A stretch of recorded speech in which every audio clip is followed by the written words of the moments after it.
90% लोगों को तो कंफ्यूजन है कि शुरू कहाँ से करें और कौन से फील्ड में जाएं। जैसे अभी आपने एक वर्ड यूज किया, पर्पस है तो एनर्जी है, तो वो पर्पस ही क्लियर नहीं है लोगों को, या कौन से बिजनेस में जाएं, कौन से प्रोडक्ट में उतरें, नेटवर्क मार्केटिंग में जाएं या फिर रियल एस्टेट में उतरें या फिर ट्रेनिंग में आए, तो people are confuse. So how to clear this confusion, what Bhagavad Gita says about it? अब बाल कटाने वाले बंदे के पास में हमने उदाहरण लिया अगर, तो उसके पास महीने में अगर 200 कस्टमर आ रहे हैं तो वो 800 हो ही नहीं सकते, 1000 वो कर ही नहीं सकता। क्यों? उसका चेयर रोटेशन है। मेरे को कोई लॉस मेकिंग बिजनेस दे दो, मैं ऐसे टर्न अराउंड कर दूँ उसको। मेरा सब्जेक्ट है, अब तक हजारों लाखों कर चुका हूँ जी। अब कोई प्रॉब्लम बताओ, उसको बताएं कैसे चेंज करना है, क्योंकि इसके लिए मुझे कुछ पढ़ने की जरूरत नहीं है। करेक्ट। जैसे हमारे खून में जब मैं भागता भी हूँ तो पसीने की जगह कंटेंट निकलता है। So nice sir. बट आज आप इस लेवल पे पहुंच चुके हो जहां शायद आप काम भी ना करो तो भी सब कुछ अच्छा चलेगा। लोग रिटायर करना चाहते हैं, कई लोगों का सपना होता है 45 में रिटायर हो। रिट्राई करना है, रिट्राई कर, next new better, next new better.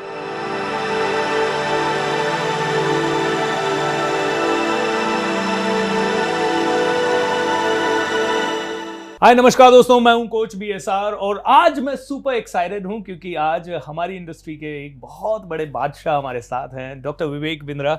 Sir नमस्कार and very very excited to see you. सोचा था कि आपसे कभी रूबरू इस तरह से फॉर माय यूट्यूब चैनल एक इंटरव्यू होगा और आज वो दिन आया। सो उसके लिए भगवान का भी शुक्रगुजार हूँ और आपका भी। Thank you so much for your time sir. ऐसी कोई बात नहीं, थैंक यू। आप बहुत अच्छा काम कर रहे हैं, बड़ी एनर्जी है आप में। Thank you sir. How you doing sir? बहुत बढ़िया, एकदम मजे में, भगवान की बहुत कृपा है। सो विवेक सर, पहला सवाल तो मैं आपसे पूछूंगा, जब भी आपके सेमिनार वगैरह होते हैं तो मैसिव एनर्जी होती है, how do you manage your energy? और 10-12 किलो से ज्यादा शायद you have reduced your weight a lot. मेरा वेट कम हो गया है, about 30 kgs। 30 kgs, my god. 30 kgs mostly fat कम किया है, मसल प्रोटेक्टेड रखा है। Wow. Fat is dead, muscle is life. Correct. आप बॉडी के फैट को हिला नहीं सकते, लेकिन हमने बॉडी बिल्डर्स को देखा, वो मसल हिलाते हैं। ट्रू। चेस्ट हिलाते हुए दिखाएंगे, बाइसेप फ्लेक्स करते हुए दिखाते हैं, मसल फैट फ्लेक्स नहीं होता है। तो इसलिए वेट कम करना इंपॉर्टेंट नहीं है। कई बार लोग कहते हैं वेट कितना कम कर लिया, वेट कितना कम कर लिया। वेट बनता है 3 चीजों से, मसल से, फैट से, पानी से। सो मसल और पानी, वाटर कम नहीं होना चाहिए, खाली फैट कम होना चाहिए। और फैट भी 15-16 की परसेंटेज पे रहे तो ठीक रहता है, बहुत बढ़िया। उससे कम जाना डेंजरस है। I can see a huge, I mean, different glow on your face today. हाँ तो सर, ये इतनी एनर्जी, जैसे ये तो अभी की बात है, एक्सरसाइज के पहले भी लाइक मैसिव एनर्जी, तो कोई सीक्रेट है? कुछ अलग से कुछ खाते पीते हो आप या ऐसे ही सर? मेरे को मालूम नहीं इस बारे में। मैं ईमानदारी से बताऊं तो एनर्जी शायद ना पर्पस से ही आती है। ट्रू। और तो मुझे ज़्यादा कुछ इसके बारे में ज्ञान नहीं है। और शायद भगवान की कृपा है, आई थिंक कृष्णा's ब्लेसिंग्स, कि जब पर्पस से आप ड्रिवन होते हो तो उसके अलाइनमेंट के बाद आपको थकान नहीं होती है। ट्रू। अभी मैं बहुत दिन हो गए मैं सो नहीं पा रहा हूँ, टाइम नहीं मिल रहा है, खाने का टाइम नहीं मिल रहा है, सोने का टाइम नहीं मिल रहा है, बहुत टाइट चल रहा है आजकल शेड्यूल, है ना। लेकिन ऐसा नहीं लगता है कि कुछ ब्रेक डाउन हो रहा है। करेक्ट। तो पर्पस से ही है वो। तो सर यहाँ पे मेरा हमेशा से क्यूरियोसिटी रहा कि आप स्पिरिचुअल पाथ पे कैसे गए? आप भगवत गीता पे इतना अच्छा बात करते हैं, बिजनेस पे इतना अच्छा बात करते हैं, लाइफ पे इतना अच्छा बात करते हैं। So how did this journey begin when you went to this spiritual path? आप इस्कॉन चले गए? हाथी के पाँव में सबका पाँव आ जाता है। तो भगवत गीता में बिजनेस भी आ जाता है, लाइफ भी आती है, स्पिरिचुअलिटी भी आती है, मोक्ष भी आ जाता है, सब कुछ आ जाता है। तो जब मैंने इसको पढ़ा ना, तो पढ़ के जितनी बार पढ़ता हूँ लगता है कोई नया डायमेंशन मिल गया है। अभी मेरे साथ में गौरांग प्रभु बैठे थे जी, उनके साथ हमको चर्चा कर रहे थे। उन्होंने गीता का एक श्लोक बोला, वो अब गीता में इतनी दफ़ा पढ़ चुका हूँ, लेकिन वो श्लोक सुनने से ऐसा लगा जैसे मैं श्लोक ही पहली बार सुन रहा हूँ। तो वो जो फीलिंग है, उसमें इतनी लर्निंग्स है, इतने लेसन्स हैं। तो सब कुछ मैंने देखा है कि मुझे जितने विदेशी प्रिंसिपल्स पता चले, तो देखा यार ये तो मैं गीता में पढ़ चुका हूँ, ये मैं गीता में पढ़ चुका हूँ, जो अच्छे प्रिंसिपल्स, जो एस्टैब्लिश प्रिंसिपल्स, जिनसे रिजल्ट मिलते हैं। तो आई थिंक जब मुद्दा ये कि बुद्धिमान लोगों के माइंड का एक्सेस मिल जाए, करेक्ट, बुद्धिमान लोगों के माइंड का एक्सेस मिल जाए ना, वहाँ से बात बनती है। एक बार धीरू भाई अपने दोस्तों के साथ में गेटवे ऑफ इंडिया घूम रहे थे शाम को। अच्छा। तो अपने दोस्तों से चर्चा कर रहे थे, तो चाय पीने लगे। बोले तुम चाय पियो, मैं भी जा रहा हूँ चाय पीने। बोले कहाँ जा रहे? ताज में। तो बोला ताज में चाय कितने की मिलती? बोले 50 रुपए की। तो बोले वो इधर 50 पैसे की मिलती है, वहाँ 50 रुपये। तो 50 पैसे की चाय के 50 रुपये क्यों लेता? नहीं, बोला चाय के 50 पैसे ही देता हूँ मैं ताज में। 49 रुपये 50 पैसे जो बचे हुए हैं वो वहाँ नेटवर्किंग के लिए देता हूँ मैं, जो मुझे लोगों से मिलने का मौका मिलता है। तो 49 रुपये 50 पैसा इसलिए है कि मैं वहाँ बुद्धिमान लोगों से मिल पाऊँ। तो कृष्ण बहुत बुद्धिमान है, उनके माइंड का एक्सेस मिल गया। वो कैसे सोच रहे हैं, वो सवाल का जवाब कैसे देते हैं, वो क्या सोचते होंगे कि यार टाइम कम है, इस समय युद्ध चल रहा है, इस समय कितना लंबा आंसर दूं, छोटा आंसर दूं, तब भी बिल्कुल एक्यूरेट बात कर पा रहे हैं जो आज तक एस्टैब्लिश्ड है। तो इसलिए ये शायद कुछ संतों का आशीर्वाद रहा होगा, और मुझे नहीं लगता, मैंने तो इतने अच्छे कर्म नहीं किए, उनका आशीर्वाद है जो मुझे गीता मिल गई। और अभी तक मैं क्वालिफाइड नहीं हूँ कि मैं कह सकूँ कि मैं उसका पूरा पालन कर पा रहा हूँ, पर रोज़ इम्प्रूव कर रहा हूँ। नहीं सर, लाखों लोगों की ज़िंदगी आप बदल रहे हो हर रोज़। इनफैक्ट आई थिंक भारत में जितने भी स्पीकर्स हुए हैं उनमें सबसे ज़्यादा लाइफ्स को आपने ही प्रभावित किया है अभी तक, जितने भी मोटिवेशनल स्पीकर्स या बिजनेस कोचेज हुए। अभी सर यहाँ पे मैं एक सवाल बिजनेसमैन के लिए लेता हूँ, और एक सवाल मैं लूँगा उन लोगों के लिए जो वर्किंग प्रोफेशनल्स हैं। वर्किंग प्रोफेशनल्स बहुत कुछ करना चाहते हैं, जॉब में फंसे हुए हैं, they want to start business, they want to earn lot of money, लेकिन कहीं ना कहीं रिस्क बिल्कुल नहीं ले पाते। रिस्क मतलब अपना स्टार्टअप नहीं कर पाते। They all want to start their journey, लेकिन कहीं ना कहीं उनको डर बहुत है, या फैमिली रिस्पॉन्सिबिलिटी है, या कुछ तो पीछे होल्ड कर रहा है। कभी भी अगर डर को खत्म करना है तो डर खत्म होता है तैयारी से, प्रिपरेशन से। जी। अगर आपको उस डर को किल करने के लिए, डर मतलब अनसर्टेनिटी, किस चीज का? अनसर्टेनिटी के लिए अगर आप प्रिपेयर हो जाते हो पहले से ही और उसका प्रिपरेशन कर लेते हो, तो अनसर्टेनिटी का रिस्क खत्म हो जाता है, टेंशन खत्म हो जाता है। ये जर्नी में जो डर होता है जिसकी आप बात करो, ये पहले 1000 दिन होता है बस। पहले 1000 दिन का डर होता है। 1000 दिन में अगर आपके कैश फ्लोज मूव कर गए, कस्टमर्स आपके सेट हो गए, प्रोडक्ट आपका ठीक मार्केट फिट में एंटर कर गया है, कंज्यूमर के फीडबैक्स आ गए हैं, उसके फीडबैक पे आपने इंप्रूवमेंट्स ले लिए हैं, पैसा आने लग गया है, मैन पावर टिकने लग गई है, अब मैन पावर रुक पा रही है आपके पास, शुरू में तो आती नहीं थी मैन पावर आपके पास।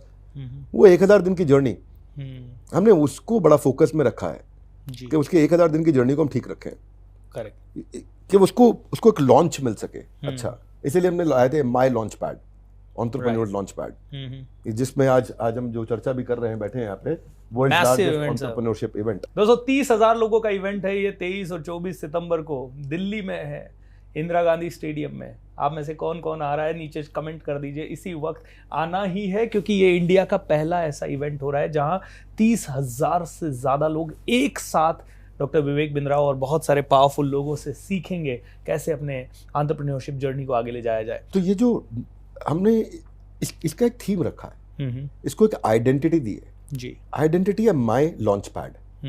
तो उसमें क्या चाहिए आपको? उसमें आपको ये समझना है कि पहले 1000 दिन की जो समस्याएं आती है उनको हमने लिख लिया, लिस्ट बना दिया, ट्रू, और उसको हमने सॉल्व किया। फिर देखा कि हमारे को कुछ लोग ऐसे मिल जाए जो बाहर से मेरी मदद कर सके, है ना।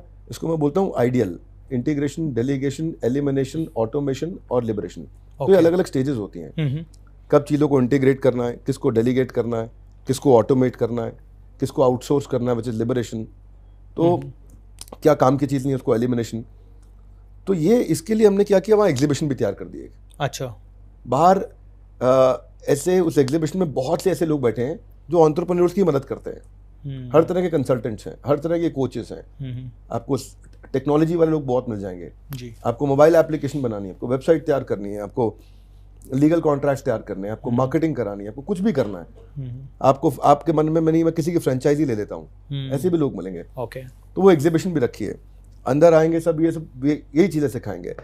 तो मुझे ऐसा लगता है जब आप शुरू कर रहे हो ना, शुरू करते हुए सबसे ज़्यादा जो ध्यान रखना है वो प्रोडक्ट पे रखना है। ओके, प्रोडक्ट ठीक होगा ना तो आपको पैसा एडवांस में मिलेगा जी, उधार पे नहीं जाना है, मार्जिन का चैलेंज नहीं आएगा, दूसरों को देख के मार्केट में ना घुसे, कंपटीशन को देख के इसने कमा लिया, इसने कमा लिया, इसने कमा लिया।